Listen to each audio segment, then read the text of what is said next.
میرے نبی نے حضرت معاذ ابن جبل سے فرمایا، معاذ الا انبئک بملاک ھذا کلہ، معاذ میں تمہیں لمبی چوڑی نصیحت فرمائی تھی، پھر ساری نصیحت کا میں تمہیں خلاصہ بتاؤں؟ میں نے کہا اجل یا رسول اللہ، ضرور یا رسول اللہ۔ تو فأہویٰ بإصبعیہ الی لسانہ، تو اپنے زبان کو باہر نکالا اور یوں کینچی بنائی اور اس کو یوں پکڑا، اور پھر فرمایا کف ھذا، اے معاذ اپنی زبان پہ قابو رکھنا۔ وہ کہنے لگے یا رسول اللہ انؤاخذ بما نقول، جو ہم بولتے ہیں اس کا بھی حساب ہے؟ تو آپ نے فرمایا سکلت کا امک یبن جبل، ارے جبل کے بیٹے تیری ماں تجھے روئے۔ وَهَلْ يَكُبُّ النَّاسَ فِي نَارِ جَهَنَّمَ إِلَّا حَصَائِدُ أَلْسِنَتِهِمْ، تمہیں پتہ ہے سب سے زیادہ جہنم میں دھکا دینے والی اس زبان ہوگی، اس کا گندا بول، گالی گلوچ، غیبت، جھوٹ، بہتان، نفرت کے انداز میں بولنا، حقارت کے انداز میں بولنا، ملازموں کے ساتھ گالی گلوچ کرنا، آپس میں گالی گلوچ کرنا، اور خاص طور پر میں جو حضرات یوٹیوب پر بیٹھ کے دین کے درس دے رہے ہیں ان کے آگے ہاتھ جوڑتا ہوں، اللہ کے واسطے اپنی زبان ٹھیک کرو، اپنی زبان ٹھیک کرو، اپنی زبان ٹھیک کرو۔ ایسے میرے نبی کے بارے میں آتا ہے ما کان فاحشا متفحشا، میرے نبی کبھی بھی بدخوئی اور بد کلامی کرنے والے نہیں تھے، اور میرے اللہ نے فرمایا فَبِمَا رَحْمَةٍ مِّنَ اللَّهِ لِنْتَ لَهُمْ وَلَوْ كُنْتَ فَظًّا غَلِيظَ الْقَلْبِ لَانفَضُّوا مِنْ حَوْلِكَ، میرے محبوب آپ کے رب کی بہت بڑی رحمت آپ پہ نازل ہوئی تو آپ نرم ہو گئے اپنی امت کے لیے۔ اگر آپ کی زبان کا بول سخت ہوتا اور مزاج میں شدت ہوتی تو لَانفَضُّوا، افراتفری میں جب لوگ بھاگتے ہیں نا تو اس کو انفزاز کہتے ہیں، جیسے کہیں کوئی دھماکہ ہو جائے تو لوگ افراتفری میں بھاگتے ہیں جدھر جس کا منہ ہوتا ہے، تو اللہ تعالیٰ فرما رہے ہیں یہ صحابہ جن کے بارے میں اللہ نے کہا کُلًّا وعد اللہ الحسنی، میرے محبوب تیرے صحابہ کے لیے تیرے رب کا جنت کا وعدہ ہے، تو ان کے بارے میں اللہ کہہ رہا ہے یہ سارے بھاگ جاتے آپ کو چھوڑ جاتے۔ تو بھائیو اکثر جو میں تو سنتا ہی نہیں ہوں، میرے سر میں درد رہتا ہے، لیکن کبھی کبھار کان میں پڑ جاتی ہے بات تو اتنا شدید لہجہ ہوتا ہے اور اتنا حقارت آمیز لہجہ ہوتا ہے اور اتنا نفرت سے بھرا ہوا ہوتا ہے، خاص طور پر مذہبی معاملات میں اور اختلافی مسائل میں اس قدر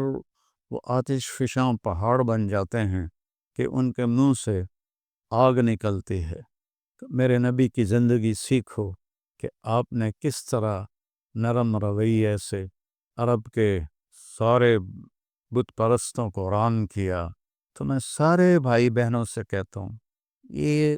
یہ وبا، یہ بلا ہمارے گھروں میں ہے، عورتوں میں ہے، مردوں میں ہے، صرف خطیبوں کی بات نہیں کر رہا۔ خطیب چونکہ ممبر پہ لوگوں کو خطاب کر رہا ہوتا ہے یا وہ یوٹیوب پہ لوگوں کو خطاب کر رہا ہوتا ہے، تو اس کی زبان میں اگر زہر ہو تو وہ کیا دین کا کام کر رہا ہے؟ وہ کوئی اور ہی کر رہا ہے، دین کا کام نہیں کر رہا ہے۔ میرے نبی نے،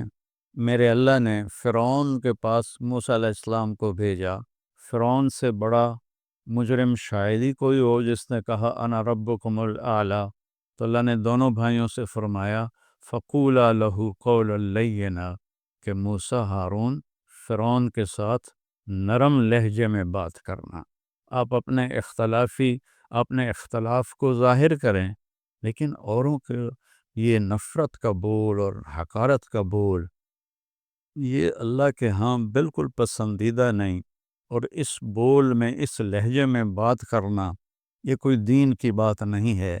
یہ نفس کی شرارت ہے۔ تو میری آپ سے گزارش ہے میٹھا بول بولیں، اگلے کو عزت دیتے ہوئے اختلاف رائے کریں، نہ کہ نفرت و حقارت کے شعلے برساتی ہوئی زبان ہو اور اگلوں کا دل چیر کے رکھ دے، اور سارے گھر میں مستورات اور مارد سب سے کہتا ہوں کہ اپنی زبان کے بول کو میٹھا کر لیں، اپنے نوکروں نوکرانیوں کے ساتھ خاص طور پر درگزر اور نرمی کا معاملہ کریں، سختی کا معاملہ نہ کریں۔ ایک صحابی نے آ کر کہا، یا رسول اللہ، میرا خادم ہے، غلام، وہ غلط کام کرتا ہے تو میں اس کی پٹائی کرتا ہوں، تو اس کا کیا معاملہ ہوگا آخرت میں؟ آپ نے فرمایا، تیری پٹائی کو اور اس کی غلطی کو تولا جائے گا، اگر تیری پٹائی بڑھ گئی تو تو پکڑا جائے گا۔ اور تو وہ زار و قطار رونے لگے اور کہنے لگے، یا رسول اللہ، اس کا یہی علاج ہے کہ میں اسے آزاد کر لوں۔ تو انہوں نے اپنے غلام کو آزاد کر دیا۔ تو میری منت ہے، اپنے بچوں کے ساتھ کبھی طنز والا بول نہ بولیں، بیوی کے ساتھ کبھی طنزیہ بول نہ بولیں، طنز مار دیتا ہے، تانا مار دیتا ہے۔ اپنے خامند کے ساتھ کبھی طنزیہ بول نہ بولیں، ماں باپ کے ساتھ خاص طور پر کبھی ایسا بول نہ بولیں کہ ان کے آنسو نکل آئیں یا ان کا دل ٹوٹ جائے۔ ماں باپ کی فریاد سارا مقدر بگاڑ کے رکھ دیتی ہے، اور ماں باپ کی دعا بیڑے مقدر سنوار دیتی ہے، وہاں تک پہنچتی ہے جہاں کوئی شے بھی نہیں پہنچتی۔ اپنے بہن بھائی، اپنے دوست احباب سب کے ساتھ محبت بھری بات کریں۔ کبھی کوئی ہو جائے بول، ایسا انسان ہے تو پھر فوراً معافی مانگ لیں، اس سے معافی مانگ لیں۔ میں قربان جاؤں، جنگ خندق میں جب شکست ہوئی پہلے تو صحابہ بھاگے، تو ایک صحابی کا پاؤں میرے نبی کے پاؤں پر آ گیا، تو وہ جوتا جنگ والا تھا، سخت، تاکہ تلوار اثر نہ کرے، تو آپ کے پاؤں پہ وہ اس کا پاؤں آیا تو آپ کو درد ہوا، تو آپ کے ہاتھ میں چھوٹی سی چھڑی تھی، آپ نے اس کو ایسے ماری اور کہا، اوجعتنی، تو نے مجھے تکلیف پہنچائی۔ چھوٹی سی چھڑی، انہوں نے زرہ پہنی ہوئی ہے، زرہ پر تو تلوار اثر نہیں کرتی، اس چھڑی نے کیا اثر کرنا تھا؟ تو اس صحابی نے وہ سن لیا کہ میرے نبی فرما رہے ہیں اوجعتنی، تو کہنے لگے، سارا دن ساری رات میں ڈرتا رہا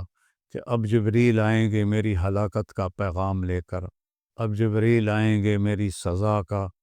پیغام لے کر، تو ساری رات سوئے نہیں۔ فجر کے بعد اعلان ہوا، جس شخص کا پاؤں میرے نبی کے اس شخص کا پاؤں نبی کے پاؤں پر آیا تھا، وہ آ کے اللہ کے نبی سے ملاقات کر لے۔ تو وہ کہنے لگے، بس ہو گئی نا وہی بات جس کا مجھے ڈر تھا، اب دیکھو پتہ نہیں کیا عذاب کا فیصلہ ہوتا ہے۔ وہ کانپتے ہوئے ڈرتے ہوئے تشریف لائے، تو آپ اسے دیکھ کر مسکرائے اور فرمایا، میرے پیارے، کل میں نے تمہیں چھڑی مار دی تھی، میں اس کی آپ سے معافی مانگتا ہوں، اور یہ 100 اونٹ آپ کو اس کے بدلے میں ہدیہ کرتا ہوں۔ یہ میرے نبی کا معاملہ تھا۔ ہم لوگوں کے دل توڑ کر، کفر کے فتوے لگا کر، ایک دوسرے کو کافر کہہ کر، ہم ایسے اپنے غصے کی آگ میں جل بھن رہے ہوتے ہیں، تو ہماری بات کہاں اللہ کی بارگاہ میں قبول ہوگی؟ تو بھائیو، اختلاف کے بھی آداب سیکھو، اختلاف رائے کے بھی آداب سیکھو، اور بولنے کے بھی آداب سیکھو کہ ماں باپ سے کیسے بولنا ہے، بیوی سے، بچوں سے، خامن سے، بہن بھائیوں سے، اپنوں سے، غیروں سے، کوئی ایسا بول نہ نکلے۔ ابو دجانہ رضی اللہ تعالیٰ عنہ بہت بڑے صحابی ہیں، تو وہ فرمانے لگے ایک دن کہ میں تمہیں بتاؤں، میری بخشش کا سب سے بڑا عمل یہ ہے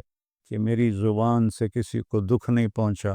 اور میرے دل میں کسی کے لیے نفرت نہیں ہے۔ تو یہی 2 باتیں سارا معاشرہ اپنا لے، اور خاص طور پر جو ممبروں پر، یوٹیوب پر لوگوں کو دین سنا رہے ہیں، وہ خاص طور پر اس کو اپنائیں، ایک اچھی مثال پیش کریں، ایک اچھی مثال پیش کریں۔ گالم گلوچ اور بد زبانی میرے اللہ کی بارگاہ میں ہرگز قبول نہیں ہے۔